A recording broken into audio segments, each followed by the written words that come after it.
माननीय हर्ष महाजन जी का आज बनीखेत पहुंचने पर मैं दिल की गहराइयों से स्वागत में अभिनंदन करता हूं। हमारे बीच में कांग्रेस चंबा के हमारे प्रभारी डॉक्टर जी भारद्वाज जी, विनय शर्मा जी, हमारे सम्मानीय मंडल अध्यक्ष विजय जी, विनोद महाजन जी और सभी भारतीय जनता पार्टी के आज कार्यकर्ताओं का मैं स्वागत करता हूँ। अभिनंदन हमारे बीच में बधाई के जम्मू से हमारे विक्रम रंधावा जी और भारतीय जनता पार्टी के सभी उपस्थित कार्यकर्ताओं का दिल की गहराइयों से मैं धन्यवाद करता हूं और विशेष तौर पर मैं मीडिया के बंधुओं का भी आज की इस प्रेस वार्ता में स्वागत और अभिनंदन करता हूं।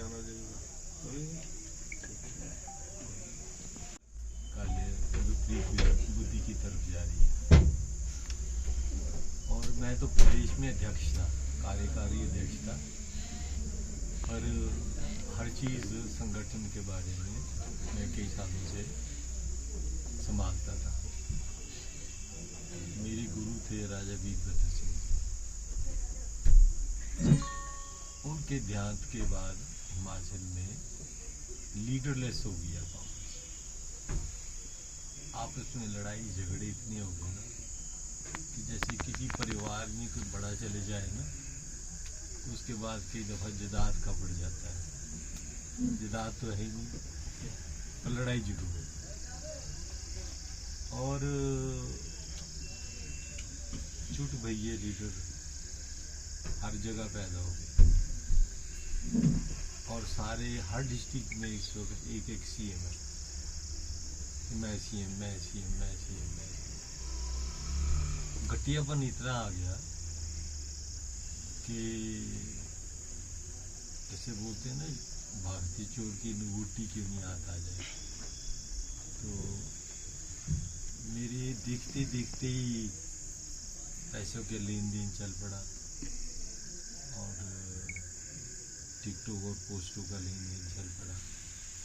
मैं तो प्रदेश का अध्यक्ष रहा हूँ कांग्रेस का और अब प्रदेश का कार्यकारी अध्यक्ष था और कोई ऐसी कमेटी नहीं थी कांग्रेस कमेटी की ऑल इंडिया लेवल पे जिसका मैं मेंबर नहीं था।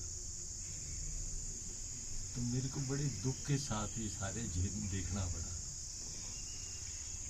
और फिर मैंने फैसला किया कि या तो मैं रिजाइन कर दूंगा, किसी पार्टी में जाने का मेरा कोई विचार नहीं था। फिर मैं 45 साल से लोगों की सेवा कर रहा हूँ प्रदेश में और निस्वार्थ सेवा की है मैंने। सब जानते हैं, यहाँ के लोग भी जानते हैं, चंबा के भी जानते हैं और पूरे हिमाचल भी जानते हैं। लोग कहते हैं कि जिसका कोई नहीं उसका हर्ष पानी। भगवान की दया से घर में रोटी पानी ठीक है, हमारा कोई स्वार्थ नहीं। कोई ये नहीं कह सकता कि मैंने कभी एक ही प्याला चाय का पिया हो है किसी का काम। मैंने हजारों नौजवानों को नौकरी दी, हजारों को। मेरी कई इंक्वायरी हुई, भारतीय जनता पार्टी के राज के में भी इंक्वायरी हुई, पर क्यों हुई? इसलिए बहुत नौकरी थी, तो नौकरी देने पे ही मेरी इंक्वायरी चलती है और कोई भी इंक्वायरी जो है वो कुछ तथ्य नहीं पाया गया। और मैं तो वेलकम करता हूँ, अगर मैं नौकरी दे सकता हूँ तो अच्छी बात है। बच्चों को, परिवार के, मेरी तो परिवार का कोई भी नहीं है। जो मेरा परिवार जो है स्वस्थ, हमारे मैंने बिना भेदभाव के काम किया, चाहे बीजेपी हो, चाहे कांग्रेस हो, चाहे कम्युनिस्ट हो, चाहे कुछ। ये तो हुआ कि कांग्रेस की नीतियों से तंग आकर आपने भाजपा का दामन थामा। तो अगर बात करें कांग्रेस की नीतियां नहीं, कांग्रेस की लीडरशिप क्राइसिस जो देश और प्रदेश में हाल है और इनकी अनदेखी जो कांग्रेस के लीडरों की जा रही है और कांग्रेस एक सेल्फ डिस्ट्रक्शन पाथ पे चली है, खुद को अपने आप को मिटाने में चली और मिटा दिया है। ये भी बात नहीं। कल मैं नड्डा जी की स्टेटमेंट पढ़ रहा था आज भी कि सारे मिलजुल के क्यों ना हम हिंदुस्तान बनाए। मोदी जी, मैं क्यों मैं दिल्ली में मिला, नड्डा जी मेरे साथ हम इकट्ठे विधानसभा में थे 10 साल। मैं मिनिस्टर था, वो एमएलए थे, वो मिनिस्टर थे, मैं एमएलए था, है ना। तो एक बात थी कि हम बड़ा कॉर्डियल रिलेशन था सबके साथ, किसी की मैंने तो कभी ऐसा भेदभाव किया ही नहीं। और मेरे गुरु थे राजा वीरभद्र सिंह जी, मैं उनका शिष्य था, सहयोगी था, खास साथ में उनके मंत्री रहा इतने साल। तो जैसे मैंने कहा, उनके जाने के बाद हिमाचल में वही कांग्रेस थी और वही आदमी थे, खत्म हो गई। जब उनकी डेथ हुई तो हमारे जयराम जी जो हमारे ऑनरेबल सीएम है, कोई ऐसा उनके फंक्शन नहीं था, चाहे उनका बरसी थी, चाहे उनकी भोग था, चाहे उनकी क्रिमेशन थी, चाहे उनका स्वास्थ्य जब ठीक नहीं था, जिसमें ना पहुंचे। इज्जतमान था, एक बड़ा व्यक्ति था ना, 7 दफा सीएम था। उसके बाद तो लूट मार पड़ गई, कोई सेकंड लाइन ऑफ लीडरशिप है ही नहीं। आज जैसे मैंने कहा कि ये सुखू जी और मुकेश जी और कोई रानी साहिबा, ये तो आपस में लड़ रहे हैं, अपने आदमी को टिकट दो, अपने आदमी को टिकट दो, इसको कराओ, ऐसे। और मतलब अब 500 तो ऑफिस बेरर बढ़ा दिए प्रदेश कांग्रेस कमेटी, 500 तो नीचे तो कोई रहा ही नहीं, कैडर भी तो चाहिए ना। तो ऑफिस बेरर जो बना दिए, जो एमएलए है उसके खिलाफ भी बना दिए, जो एक्स एमएलए है उसके खिलाफ भी बना दिए। तो फिर तो वो होना है ना हंगामा, तो हंगामा हो गया, बात खत्म। सेंटर में क्या हुआ, सेंटर में जो राहुल जी के साथ के आदमी थे वो तो सारे चले गए, वो जितिन प्रसाद भी चले गया, गुलाम नबी आजाद जैसा आदमी चले गया है, और सिंधिया जी चले गए, और बहुत आरपीएन सिंह चले गए, मेरे दोस्त सारे। तो क्यों गए? उन्होंने कहा भाई यहाँ तो है ही नहीं, कोई पूछने व मांगने वाला नहीं है। ये तो कांग्रेस इतने साल से चली आ रही थी पीछे से, उसी का इफेक्ट था अभी तक। अब इनके बस की बात नहीं है। अब क्या हुआ आपको बताऊंगा, गांधी परिवार तो हो गया साइड लाइन अपने आप ही, क्योंकि केस कुछ भी चले हुए हैं ना जी।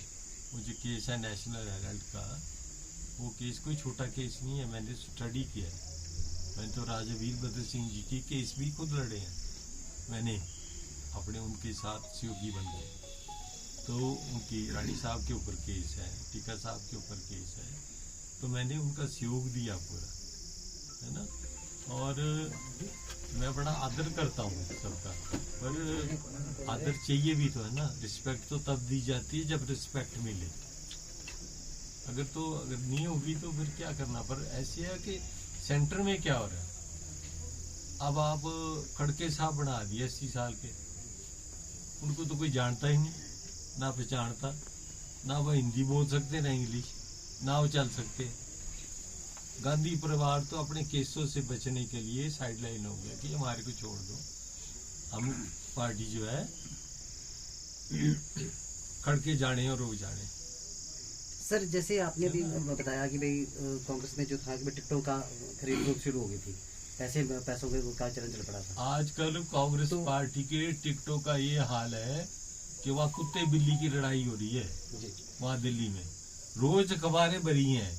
मैं आपको एक चीज बताऊं, कांग्रेसी थ्रू आउट द प्रदेश मेरे टच में है, वो सारे कह रहे हैं सर आपका रास्ता मिल गया हमारे को, हम छोड़ने को तैयार है, आपके साथ चलेंगे। रोज है, रोज रेजिग्नेशन। एक चीज आ रही है ना जी, जैसे कि कांग्रेस वाले भी आप पे वो कर रहे हैं कि हर्ष महाजन जी को शायद कुछ अपना व्यक्तिगत हित था, उसके कारण ही भाजपा में गए हैं, और वो बताएं कि भाई नहीं वो बताएं कि भाई जो बोल रहे हैं ना वो बताएं तो मेरा क्या है कौन खरीद फरोख्त कर रहा है कांग्रेस में टिकटों की? कांग्रेस में कौन खरीद फरोख्त कर रहा है टिकटों की, कौन बेच रहा है? सभी कर रहे हैं, व्यक्तिगत नाम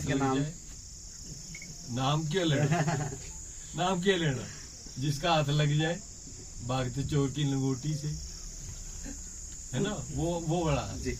मतलब आपने मैं तो इस चीज का विटनेस हूँ सारा, मैं नाम भी बोल सकता हूँ, जो देने वालों को ही बोल सकता हूँ, तो बोलूंगा नहीं। तो कांग्रेस में मेरे आपको सिद्धांत में नहीं। कांग्रेस में आपको लोगों ने इतना प्यार दिया है, हाँ तो बिल्कुल क्या दिया। बीजेपी में आपको कुछ उसका फर्क पड़ेगा क्या? मेरे लोग मेरे साथ ही जाएंगे। इसका प्रभाव है। हाँ अच्छा, आपके साथ वो भी बीजेपी में है। बिल्कुल जाएंगे, इसलिए जाएंगे। आप देखो कि कांग्रेस तो खत्म होगी कि नेशनल पार्टी थी, नेशनल लेवल पे खत्म होगी। राजस्थान में क्या हाल हुआ अभी देखा नहीं आपने? और शीघ्र गहलोत साहब जा रहे हैं, पायलट जी कहीं और जा रहे हैं। बचना क्या है? जब सिद्धांत खत्म हो गए, तुम्हारे अपने आप खत्म हो गए, तुम अपने आप सारा तुमने डिस्ट्रॉय कर दिया, बचेगा क्या? सर अब 15 क्या साल अब मैं आपको बताऊं क्या है। एक मोदी जी ने भारतवर्ष में एक स्टेबल गवर्नमेंट दी है, एक मजबूत गवर्नमेंट दी है, एक विजन दी है। नेशनल लेवल इंटरनेशनल लेवल पे हमारे मुल्क को अच्छी नजर से देखा जाता है, हमारा जो मान सम्मान किया जाता है, एक स्ट्रॉन्ग ऑर्गेनाइजेशन दी है कि नहीं? हमारे तो कैडर क्या, हमारे तो कोई इधर जा रहे कोई उधर जा रहे, जिसको टिकट नहीं मिली वो सारे आ जाने। वो कह रहे सारे वो सारे मेरे इन टच है। वो जरूर आप अब हमको आपका रास्ता मिल गया, हम एंट्री कर जाएंगे। सर 15 साल बाद आप चंबा आए हैं। एंट्री नहीं करना, ये अगर तन मन धन से जुड़ना है विचार से, तब आना। तुमने ऐसे नहीं कहना कि टिकट आएगी तो तब आएंगे। सर इस बार आप चंबा से चुनाव लड़ रहे हो, आप संगठन जो बोलेगा वो करेंगे। संगठन मैं तो टिकट मांगता नहीं कभी भी, ना कभी मेरी मैंने तो छोड़ा यार। 6 बार बन गए, 7 दफा बन गए, 70 साल के हो गए, 80 साल के हो गए, तो नौजवान कहाँ जाएगा? बाढ़ में जाएगा। हमने ही ठेका लिया हुआ है, तो और केपेबल आदमी नहीं है। हमारे अभी कांग्रेस के टिकट दे रहे ठाकुर सिंह 80 साल का, कौर सिंह 80 साल के। कौर सिंह जी तो रोज स्टेटमेंट लगाते थे कि 75 साल के बाद मैं राजनीति नहीं करूंगा। 5 साल बढ़ते बढ़ते बढ़ते 80 हो गए, है ना। हमारे वो धनीराम शांडिल जी 83 साल के, है ना। चंद्र कुमार जी नीरिंग 80 है। सारे 75 से ऊपर है।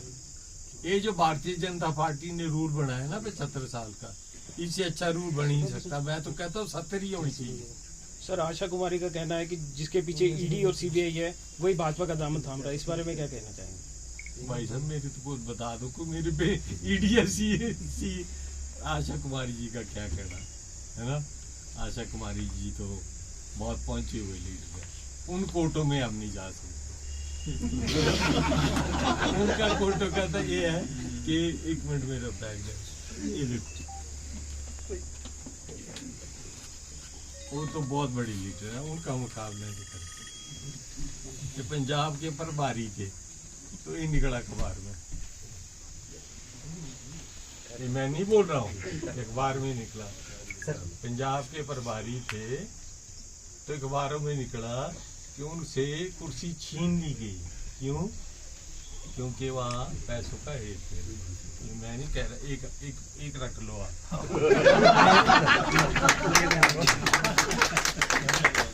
ये उनके कोर्ट के सेशन जज के कहा था, है ना, जजमेंट है। ये भी दे जाऊंगा। इसमें क्या लिखा है? Accused convict number 7 Shrimati Asha Kumari sentenced as under 420, 467, 468, 471 simple imprisonment for 1 year with fine of 1,000 each, and in default of payment further undergo imprisonment for the sum of 1 month. ये इनकी कोर्ट की जजमेंट है, हमने क्या बोलना? उनके बारे में हम बोल नहीं सकते कुछ, वो तो माँ पहुंची हुई चीज है। जब वो पुलिस वाली को थप्पड़ मारा था ना, मारा था कि नहीं? हाँ, उसने खींच के ऐसा मारा ना वापिस कि मजा आ गया। तो उनके बारे में हमने क्या बोलना? वो तो पहुंची हुई लीडर है। ये कोर्ट की जजमेंट है। ये स्टे लिया वो हाई कोर्ट से ना बेल पे। Appeal is admitted substantial sentence of the applicant is suspended or personal bond or bail, और इनका क्या होगा, shall surrender to serve out the sentence report, ये है वो जो हाई कोर्ट का है ना। तो अब इससे ज्यादा क्या बोलना, उन्होंने तो कोई प्रेस कॉन्फ्रेंस की, मेरे बारे में कुछ बोला होना, ईडी पता नहीं ये तो इधर ही लगे हुए हैं। उनका तो असली राजा जो चंबा है प्रेम सिंह जी, उन्होंने तो केस किया हुआ है प्रॉपर्टी का सारा। खैर मैं नहीं जाना चाहता।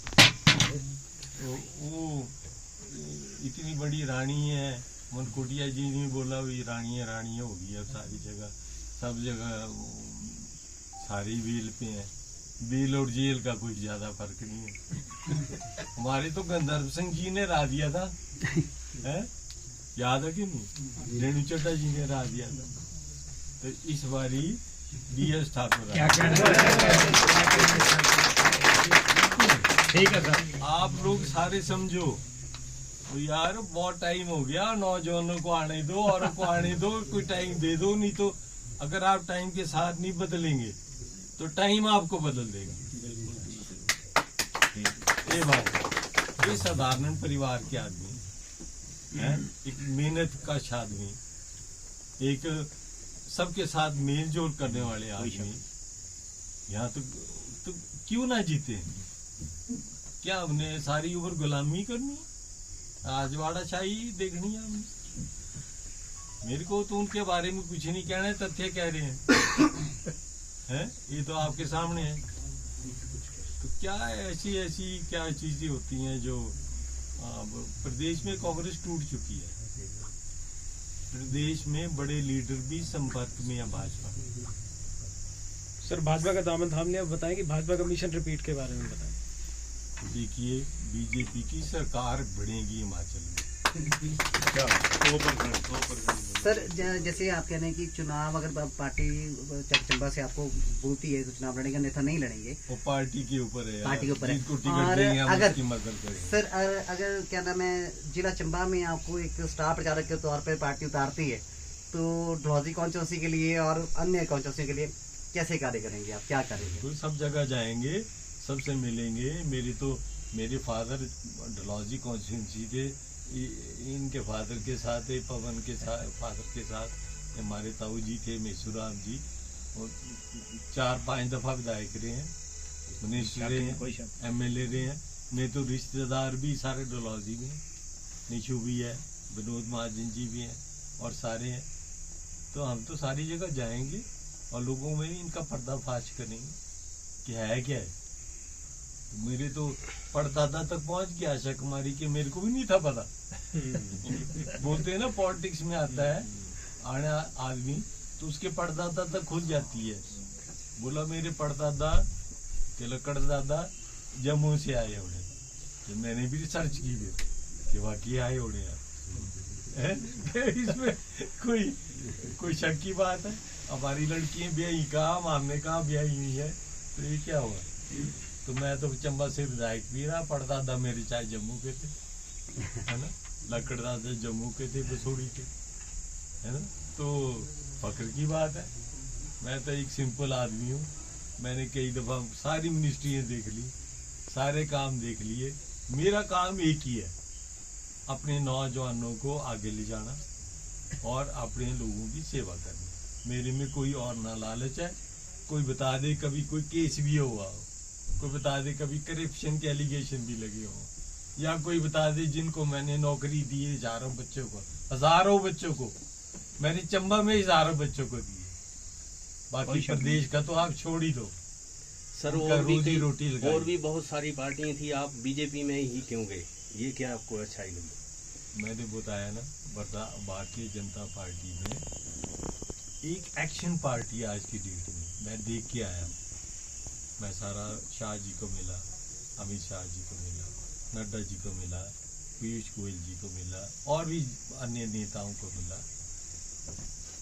तो उनका जो, मैं ऐसे नहीं गया, पहले देखा, मिला, मैंने सारी बात की, फिर मैंने दिल्ली में देखा कि इनका वर्किंग जो है ना, हमारा कांग्रेस ही होता लड़ाई झगड़ा ये सारे। हमारे तो कई दलाल ऐसे बन के हुए आज टिकटों के, बेचारे हमारे लोगों के, हमारे बच्चों के 20-30 लाख खा गए, 20-30 लाख खा गए कि चल भाई मैं तेरी टिकट करा रहा हूँ, मैं कहीं से पकड़ूंगा, मैं कहीं करूंगा। वो बेचारों ने किसी कर्जे लिए, कुछ क्या किया और आज ये हालत हो गई। तो इस पार्टी में जब मैंने देखा कि क्या इसके बाद ना कोई फेस है, ना कोई लीडर है, ना कोई विजन है, क्या महंगाई है जी, महंगाई है ये। वो बोले सारी दुनिया में महंगाई हो रही है, तुम्हारी इनकम भी तो बढ़ रही है, हमारी दिहाड़ी भी बढ़ रही है, हमारे गरीबों की दिहाड़ी, बिजली पानी माफ हो गया। तो अगर कोरोना के टाइम से पूरे हमारे देश में नहीं, अमेरिका जैसे देश, डेवलप्ड कंट्री और यूरोपियन कंट्री में इन्फ्लेशन जो है 14-15% पहुंच गया, हमारा तो अभी 7-8% पे है। पर ठीक है, अगर रोजगार दिया है, एम्प्लॉयज की बात करता हूँ मैं, एम्प्लॉयज का क्या है, एम्प्लॉयज को आप खुद सोचो, 6th पे की मिशन किसने दिया? जयराम जी ने दिया है ना। मेरे तो मैंने कांग्रेस का मैनिफेस्टो बनाया था ना, पिछला 2018 का, कमेटी बनाई थी, कमेटी के हेड के मैं सब कमेटियों में शामिल था। तो पिछले 2018 में भी हमारे मैनिफेस्टो में ओल्ड पेंशन स्कीम लिखी हुई थी हमने। आप भी पुराने प्रेस वाले हैं, अगर आप लिखोगे 2018 में भी हमने ओल्ड पेंशन स्कीम लिखी हुई थी, तो तब भी हम नहीं जीत सके, है ना, एम्प्लॉयज भी साथ थे। अब तो जो 6th पे के मिशन दिया है, अगर ये OPS एक कभी मिलेगी बगैर सेंटर के हेल्प के नहीं मिल सकती, ये मिलेगी जब डबल इंजन की सरकार होगी, तो बगैर उसके नहीं। मैंने इस बार भी कांग्रेस में ये बोला, वो यार मेरे को बताओ तो सही, तुम कह रहे हो OPS देंगे, कोई तथ्य तो बताओ, कोई इसका वो तो बताओ कि भी क्या वर्किंग, वो ये अनाउंसमेंट कर देंगे, देखी जाएगी। ऐसे थोड़ा होता है, पढ़े लिखे नौजवान है, पढ़े लिखे लोग हैं, ऐसे ही बोल दो जी। कोई मेरे को बताओ तो सही कि हिसाब किताब क्या लगाया हुआ तुमने, पता ही नहीं किसी को, बोल देंगे जी। कमाल है, छत्तीसगढ़ वाले आके डिक्टेट कर रहे हैं हमारे को वहाँ कैसे करना जी, ये करना जी। तो ये थोड़ा होता है। हम अब इंडिया में सरकार रहेगी एक छत्तीसगढ़ में, वो भी उठ जाएंगे। ये वाकई जो सपना है ना कि कांग्रेस मुक्त भारत, ये कोई ये नहीं कि बीजेपी ने किया, ये खुद ही कर लिया उन्होंने, सेल्फ गोल कर लिया। बाकी ये है कि भाई भारतीय जनता पार्टी ने रास्ता दिखाया लोगों को, तो ठीक है, विजन है, सुदृढ़ सरकार है, मजबूत सरकार है, मजबूत लीडरशिप है। हमारे तो दफ्तर में शिमला में कुत्ता नहीं आता। हाँ, हम बैठे रहते थे, चाय पीते थे, सारा वो करके उसके यहाँ इनका पता तो लगता है भाई दफ्तर 24 घंटे चले हुए हैं। बीजेपी में मेला लगा रहता है, मेला लगा रहता है, और बड़ी डिसिप्लिन पार्टी, 10 बजे तक मेला था। ये हाल है। बहुत धन्यवाद जी, बहुत धन्यवाद। कोई और कोई प्रश्न हो तो मेरे निकाल, मैंने आपको आपने छोड़ा ही कोई नहीं थी। पर बदलो यहाँ, और एक शरीफ आदमी को, न्याय शरीफ आदमी को, इन करप्ट लोगों से बचो और न्याय शरीफ आदमी को आगे ले आओ। हम इनके साथ हैं, इसमें कोई दो राय वाली बात। हाँ, इसी बात है। चेहरे देखो जी, आपके साथ जो चेहरे आए हैं साथ में।